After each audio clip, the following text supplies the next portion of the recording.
How does this guy go from selling cacao on the side to raking in $100,000 a month? This is not your grandma's hot chocolate. And the crazy part is he didn't need to spend a dime on paid ads. And I was sold out in 34 minutes. Wow. In this episode, he reveals how you can get a never-ending stream of customers on Autopilot. And those can run up to $20,000, $30,000, $40,000 sales. 3 crucial steps to start your business in today's digital age. I have tried ads. They failed. And the single most important piece of advice that every entrepreneur needs to hear.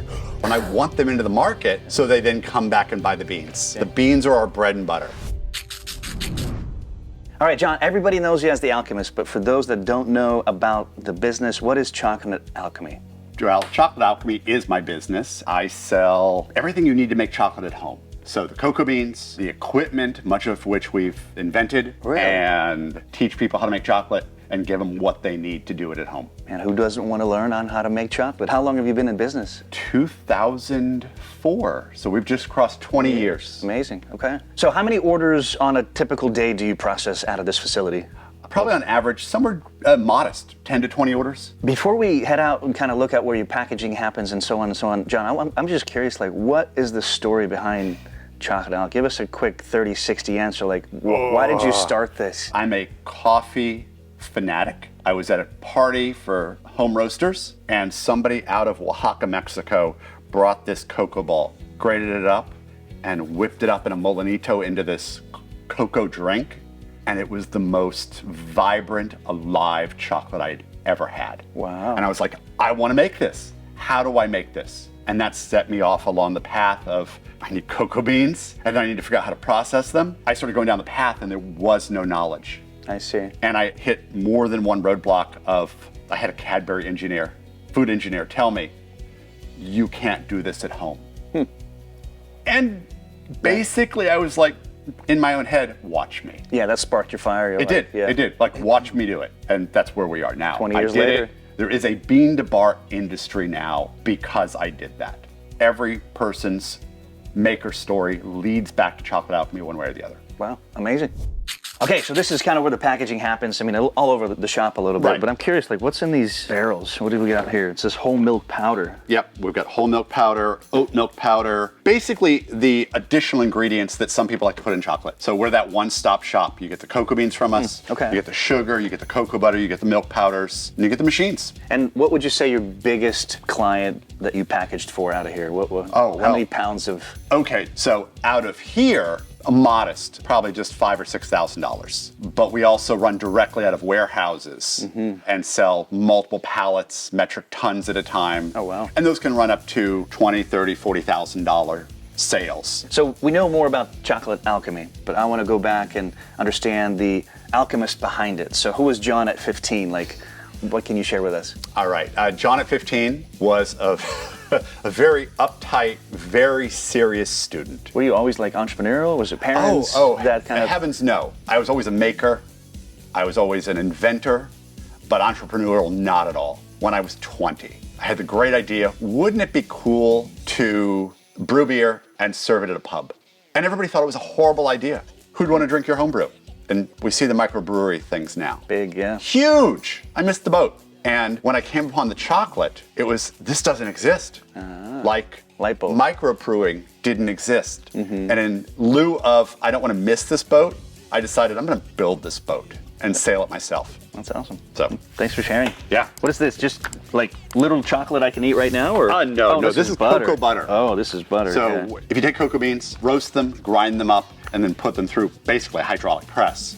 This is what comes out. Oh, wow. So speaking of ingredients, I'm guessing you have like a testing lab where you mess with the ingredients. Yes, the taste and stuff. Can we go check it out? Absolutely. All right. Sure. I'll follow you. All right.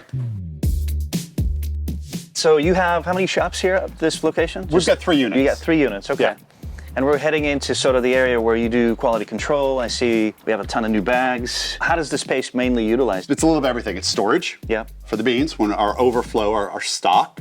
It's also quality control, where we do our tastings and our valuations, and where I make samples. And it's also where I do some equipment R&D. What's entailed as far as quality control? It is taking the cocoa beans, making them into chocolate, and making sure their flavor profile stays consistent as the beans age. Do you have any bars for us to try? Yeah, absolutely. Let's do it. And I'll be your quality control feedback. Well, feel free to taste. What I will take a smell, pull, have a taste. Let's see, just any bar is fine? Yeah, these are all in-house. So the thing that I will always tell people is you personally don't have to like it or not like it. It's for us to evaluate, is it a good bean? I see. What determines like a lower quality bean as opposed to a higher quality bean? Expensive versus cheaper? There's a disconnect in the cocoa world. Quality and cost are not linked in this upper end product. Everything we have is quality. So therefore the price no longer reflects if it's good or bad. It's what happens after, right? Right, and at that point, these are all priced differently based on the regional influences. I see. You know, so Chuncho doesn't produce a lot. Makes sense. Therefore, it's more expensive in the same way. Yep. Gold. Supply and demand. Supply and demand. Gold is rare, so it's sought after and it's expensive. Is gold better? We've assigned a value to it based on its rarity. How did customers find you back in 2004, like your initial days, right? Back at the very beginning, 2004, I was marketing to a very select group of home coffee roasters. That's where I learned about chocolate. And so they were a bunch of do-it-yourselfers, and I wrote about what I was doing. They read about it, got my excitement, and I marketed to them of, hey, you could try making your own chocolate also. It was very, very grassroots at that point. It was part of a long tail game of writing and documenting and letting people follow along on my journey of exploration. All right? Let's say I want to get started in the same business as you are. What are some crucial steps that I need to do to get going? I would say, you know, the biggest three would be journal and share what you're doing. Like to the public? To the public, get people excited. Okay. For me personally, I think like a scientist. Okay, step two. Step two, and That's sort of a nebulous one there, Yeah. And then keep integrity. Have integrity, hold to your ethics, and get people to trust you, and they're going to come back. That's awesome. Okay. That's it. Well, guys, if you want to find out more details as far as those steps, keep watching. We'll talk a lot more later on in the video. Love to see where the chocolate bars are being made, samples, things like that, because that's part of the quality control process, right? It's the quality control and the product vetting. We get samples in, I have to make them into chocolate to see if they're going to be any good. Can I go see that room? It's the chocolate lab. Chocolate lab. Yeah. So what ultimately led you to quit and go full-time with Chocolate Alchemy? Well, tragedy. My wife died, and I had a daughter, and I needed to keep her life as minimally impacted. Yeah. And I was basically a full-time chemist, and running a farm, and being her father, and something had to give.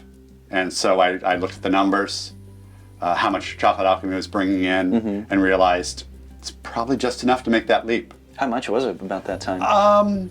Ballpark of about 200,000 gross, and that I was the only person running it. You know, that margin meant I could go full time. Yeah, that's amazing. I mean, today you're close to $1 million in revenue. Right. So that is good growth. Slow, it's good growth. It's slow. Good. It's a very long tail plan. All right, I want to go check out more of the sacks from all over the world, and maybe let's talk about and find the most unique one that you have in here. Sure, absolutely. All right.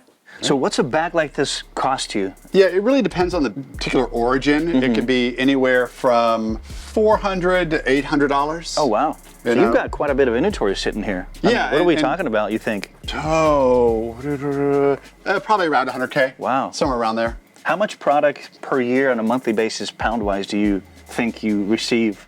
Let's see, yearly it's about 70 to 80,000 pounds, so 3 to 4 tons a month. Wow, almost 7,000 pounds. Yeah, somewhere in that ballpark. And we're seasonal. Yeah. So during the winter, might be 10. More? Right now, it's maybe 2. Okay. So it's totally seasonal. As a business owner and content creator, managing your workflows is crucial. At Upflip, we understand these challenges. Juggling contracts, admin work, shooting, editing, and collaborating, all while trying to minimize errors, can be draining. That's where Dropbox can help. Dropbox's Business and Business Plus plans revolutionize the game for creative and professional teams, providing built-in capabilities for tasks like sharing, reviewing footage, collecting video feedback, sending large files, and handling contract signing in in one single solution. We are big fans of Replay, which streamlines the editing and review process for video projects like this one, allowing frame-by-frame feedback and eliminating the need for endless back and forth messages. This gives us so much time back and allows us to share more content for our audience to love. Meanwhile, Send and Track makes it easy to share files with clients. It gives insights like who's opened the files and how much time they've spent looking at them. This way, we can make smart decisions based on real data instead of guessing. This makes finalizing pitches and proposals so much easier using one dashboard. If you're a small business owner or part of a team, this is by far the best all-in-one solution to take control of your creative workflows. Click the link in the description below to learn more about Dropbox Business and Business Plus. All right, let's do a quick time blitz with John. John, first one, if you could share a chocolate bar and a conversation with anyone in the world, who would it be and why? Leonardo da Vinci. Oh man, that would be cool. Can you share any memorable stories or feedback from your customers that have impacted your business? The biggest is how much I've changed so many people's lives. Oh wow. What's the weirdest chocolate experiment you've ever conducted? I made a chocolate bar with spicy Ethiopian spices. That sounds pretty cool. Yeah. Okay. Do you recall any bittersweet moments in your entrepreneurial journey? I bet there's a lot. You guys. There are. I mean, which one? I mean, the biggest one is when my wife died. That forced me to take Chocolate Alchemy full time. That's bittersweet. Yep. Absolutely. How do you ensure the quality of your cacao beans and chocolate products? We test them all the time. Last but not least, any advice for small craft bean to bar chocolate makers with the rising costs of beans and cacao butter? How can we both be profitable and sustainable in today's climate? Thanks. Do the numbers. Sell it for what you have to sell it for to be profitable. That's it. That's it. It's just, there's Not no rocket magic science. there. Yep. So you go from being a full-time chemist to doing this. Right, yeah. Let's talk about your process and your way of building relationships with distributors, suppliers. Mm-hmm. What did you learn from that? So the very first bag I did, literally like one of these bags from Ghana, I was a pest. I wrote to brokers because there was no bean to bar industry yet. Oh, you were a pest. I was a pest. Okay, okay, that makes sense. I was persistent. Yeah, Listen, persistent. I was persistent. Yep. And the gentleman that I finally got to talk to me, I sent out reams of emails and just got nothing back. And finally got one guy who was like, yeah, I could probably sell you a bag. It's going to be hard. It's going to be expensive. I'm like, okay. Just get me It's going to take a long time. I'm like, John, his name was also John. If you don't tell me no, I'm not going to stop asking. And I finally badgered him into getting me a single bag. What's the hesitation on their part? Just because it's only one bag? Right, well, there was no bean to bar industry then. They sold containers, 12 metric tons, 24 metric tons at a time.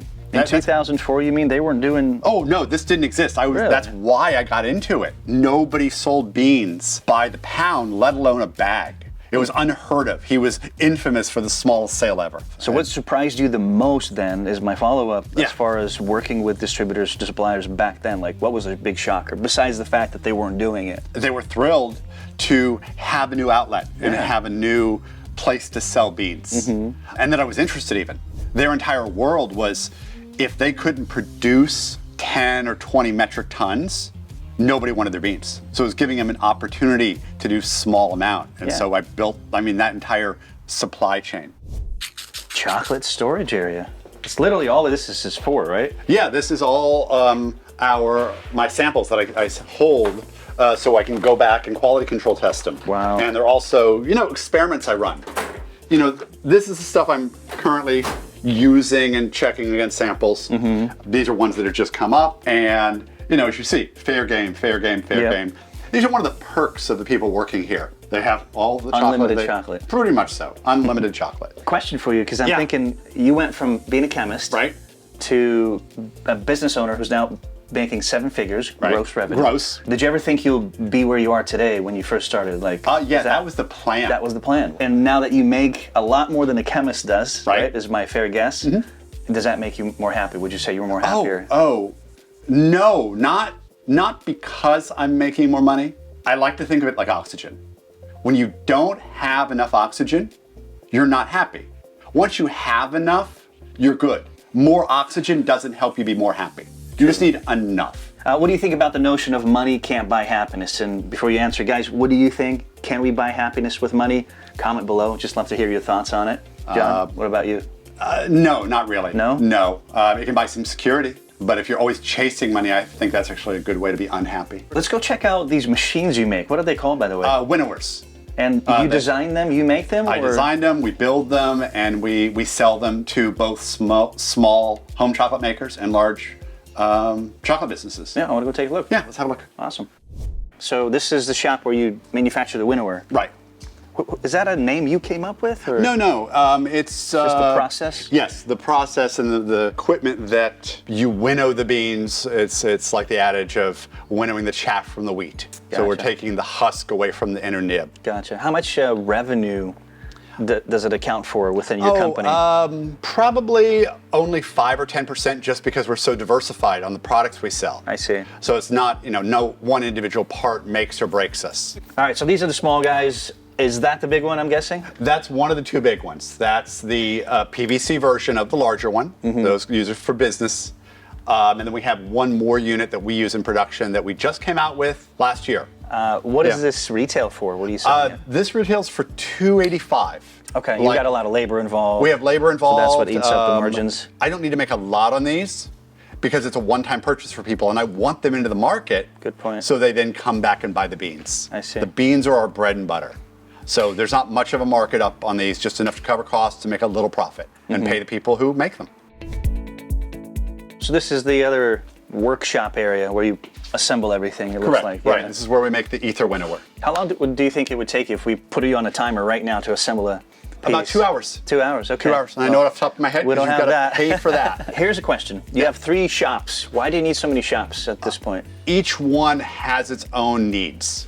We can't do metal manufacturing in a food facility. And then the other is we simply outgrew storage in the food area. So we needed that second one to store extra cocoa. And the bonus was we got a chocolate lab and a place to store our chocolate. What about overhead? Where are you at monthly? Just to stay open, pay all the bills? Very modest, actually. Somewhere around 4,000. $4,000. That's yeah, not bad. it's not bad at all. And I built the business that way on purpose. Low overhead. Yep. For a long time, I had 0 overhead if we didn't make sales. So I ran it out of my home. I ran it out of outbuildings on my farm. It was part of staying in the black and never going in the red. All right, let's talk about marketing real quick, because it's clear that most of your traffic is all organic, right? 100%. You put out that content. You didn't spend money on ads. No. Why not? Do you plan on it, or you're just old school and? No. It's a scientific method. I have tried ads. They failed. We've spent money on ads, and revenue did not increase. Maybe you just did it wrong. It's possible. I don't have a marketing degree. It is very possible I did it wrong. I think a lot of it, though, is I was such a niche market that people didn't know to go look for it. It took search terms. The only way to do it was organic. We took a gamble at one point. We had been putting money into advertising for about a year. And we're like, are we seeing any return? Yeah, no returns. And what happened was like, okay, let's try it. Let's set up the experiment. Stopped all ads. Traced it for 3 months. Nothing. No decrease in sales. If anything, sales kept going up. You're continuing to create content on your website. Always. Even to today. I don't quite do it every week like I used to.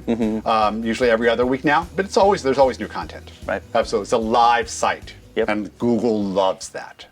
Let's go check out your office. All right. And tell us a little bit about kind of the revenue curve. Year one, obviously not every year, but give us the major highlights, John, if you could. Right. Year 1 and probably year 1 through 5 was the business supporting itself, and I wasn't taking any revenue. Very slow, bootstrap kind of business. Year 1, literally I bought one single, and I say bag, 150-pound bag of cocoa beans.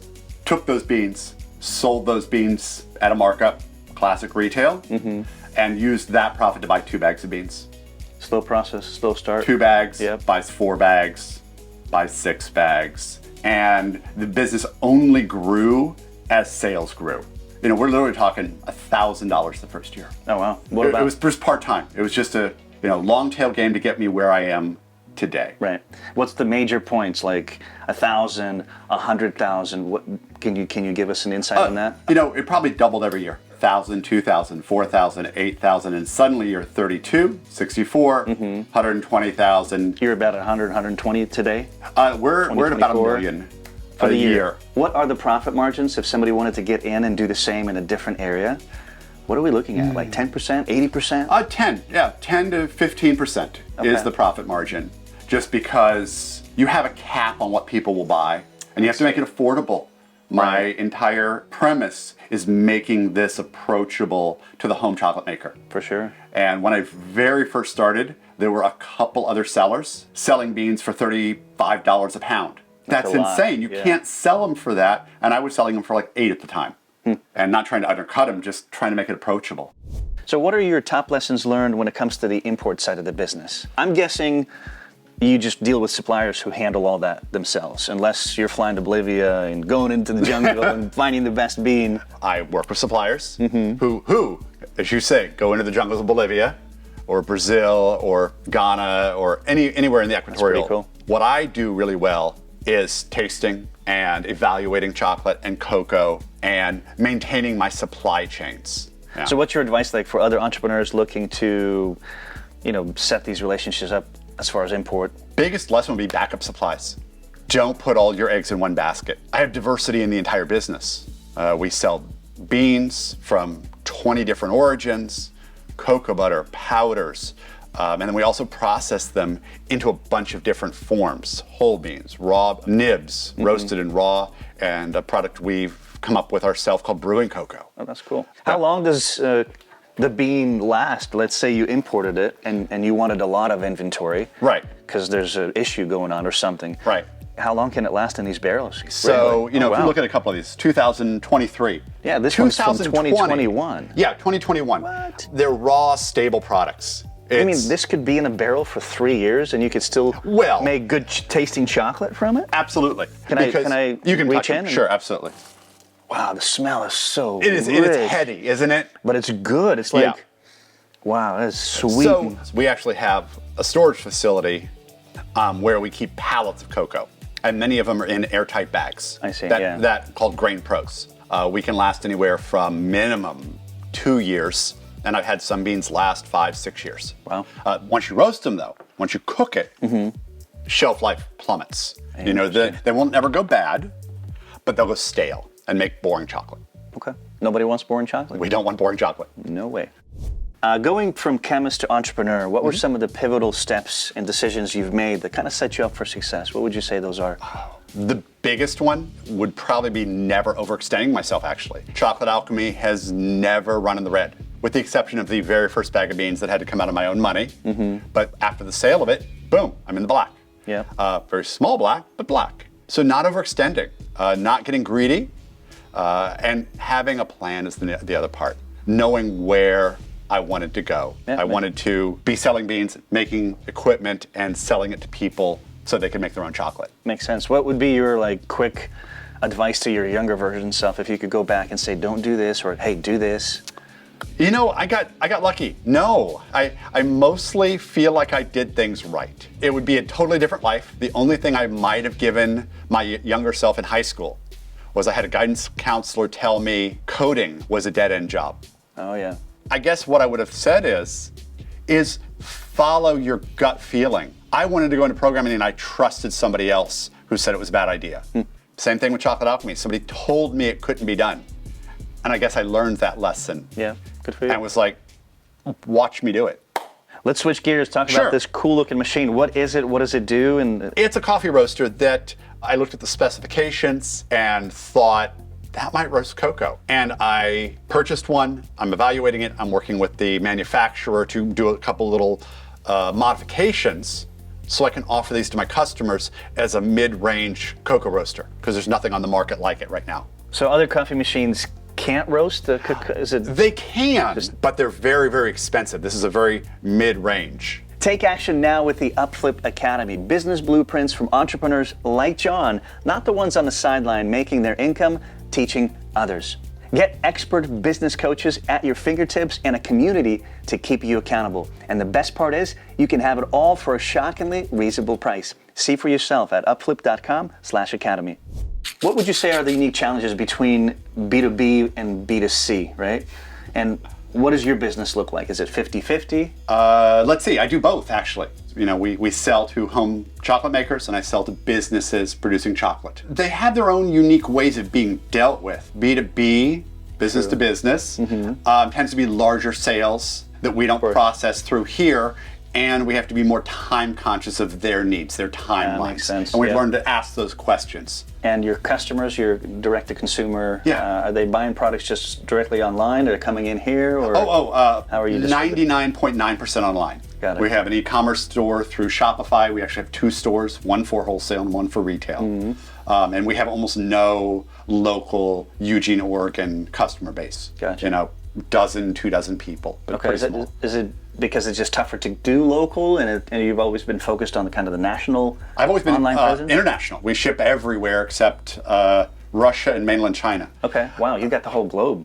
All right, well, let's go back to what we mentioned earlier in the interview, and that is the 3 steps, right? If I wanted to get into the same business that you have today, you mentioned 3 unique steps. I did. Let's fly through those. I know that's your version of it. Right. And let's elaborate more on what each one means. Okay. The first was journaling, as Taking it got notes, called, and taking notes and Sharing putting it it with out the there, public. sharing it with the Gotcha. public. Yep. And the reason I did this and why I found it useful to build a business is it got people invested in a story. People like stories. For sure. So they watched me design the Winnowers. They watched me come up with designs that didn't work, and I talked about how they failed. I took them on that journey, and it builds trust. I'm not hiding anything. Second step I recall was thinking like a scientist. Thinking like a scientist, all it actually means is the scientific method is the shorthand for that. And it means find out what your problem is. What are you trying to solve? Come up with a proposed solution. Test the solution. If it works, you're done. Don't fix what's not broken. Right. If it's not working, try to investigate what went wrong, iterate, and do it again with a change. Got it. And the only other thing I'd say about the scientific method is make one change at a time. You know, if something's not working, don't change 6 variables. And then you do it again and it still doesn't work. Good point. Change one variable until you've got a working system. Okay. And then last but not least, the third step was keeping your integrity, because that ensures that your customers come back. But I want to know, like, practically, how do we execute that, right? Because it's the obvious thing to work with integrity, but in the business, what does that look like day to day? For me, it is one of the biggest things is if I make a mistake, and I do make mistakes, owning those mistakes. So is there a quick story as far as what we just talked about, as far as integrity goes, customers coming back? Sure. Best one was just a few weeks ago, actually. I had a few 100 pounds of a cocoa bean, and I wrote the email up, I sent it out, I said, this is gonna go fast, no bullshit. They opened the email, saw, and I was sold out in 34 minutes. Wow. How many pounds? 250, like, I mean, for me, that's 30, a very small amount, and I capped it at 2 pounds. Gotcha. You know, so that was over 100 people. Wow. The orders just flew in because people know I don't BS, and that's it. Great story. So you have, what, 4 million words on your website? Somewhere around that. Which has done wonders Yes. on the SEO side of things, right? So talk to us a little bit about that, and what has it done for your personal life? Well, talking about it is, I didn't intend to write that much. A lot of that is my exploration of how to make chocolate. I let people watch me figuring out the method those first 10 years, and I got too close to the subject. I started a series called Ask the Alchemist, and people would start asking me questions I hadn't addressed. That's pretty cool. And I did that weekly, and it was a direct CEO move. For the sake of Google loves a lot of posting. And so I wrote every week for years, and we're answering up to people's questions, basically. Answering people's questions, and 300 and some odd Ask the Alchemists. That's pretty cool, because a lot of people would hire this kind of thing out, but you actually did it yourself. So where does that journaling, writing, story, or history come from? Like, what has that done to your life? What it's turned into is it's recording what I've done. I'm the authority on Vita Bar chocolate. Makes sense. So I've been hearing about brewed chocolate as a replacement for coffee. What is that, John? I'm hearing it for the first time. Okay. I prefer to use actually the term brewed cocoa or brewing cocoa. Okay. Because it's not officially chocolate. It is whole cocoa beans, roasted a particular way. Can you show me? Yeah, and ground up.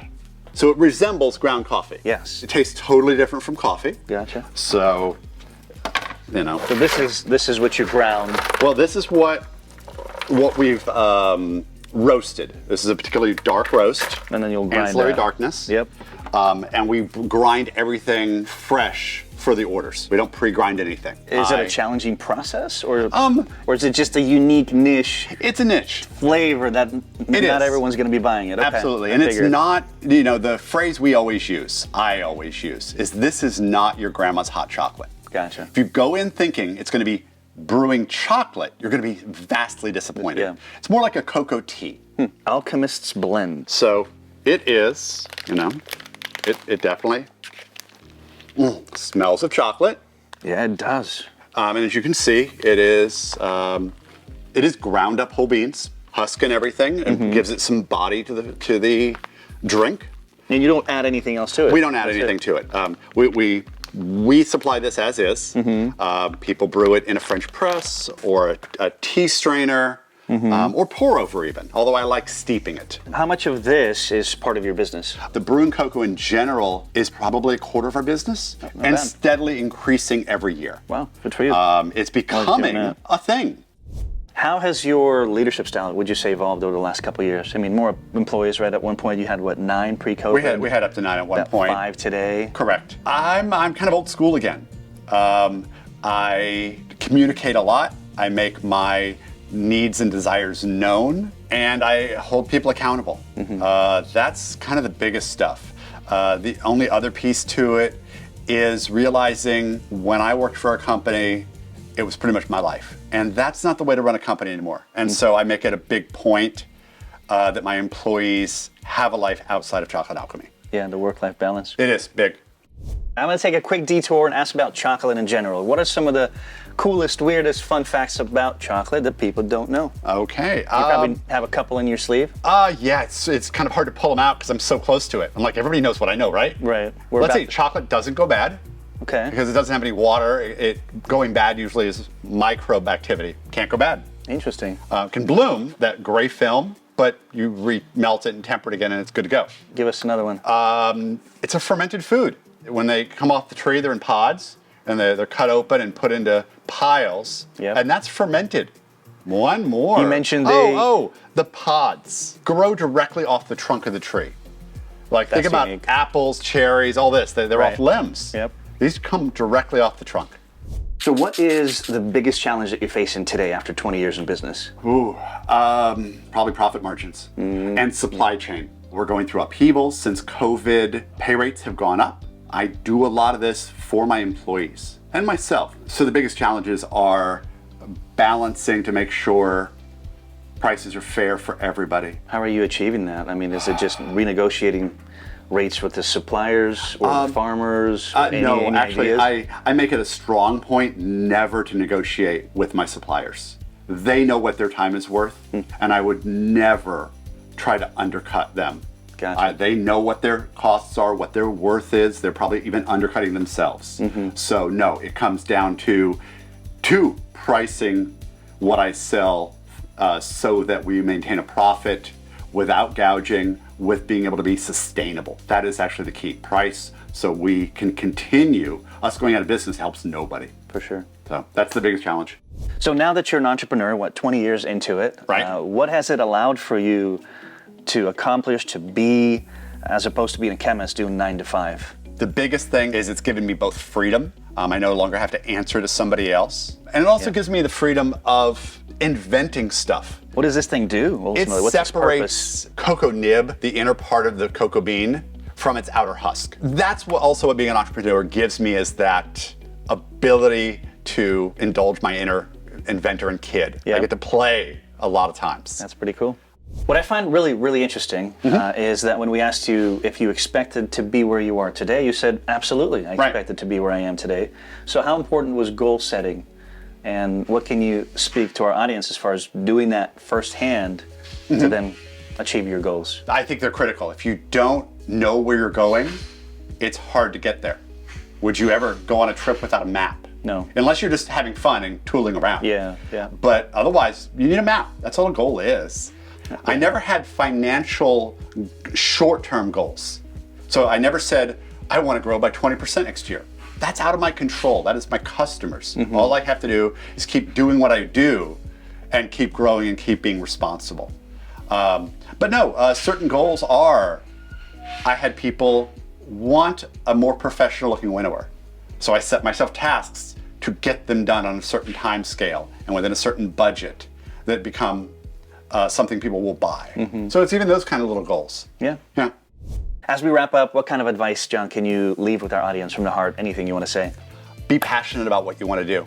Being an entrepreneur, running your own business is a ton of work. You've got to be passionate or you won't get through. I'm in chocolate. People have the mental image of me tinkering and inventing and eating chocolate all the time. And I do that, but it's 20% of the time. 80% of the time is drudgery and paperwork. I bet. And my butt getting sore because I'm sitting in a chair so long. The other really important thing, why I do this is for the people who work for me and for my daughter and the people around me. That's why I do what I do. If you enjoyed this episode, then you're absolutely going to love episode 167 with Kevin, who also turned his passion of gardening into $7.3 million a year online business. Like and subscribe. We'll see you guys next time.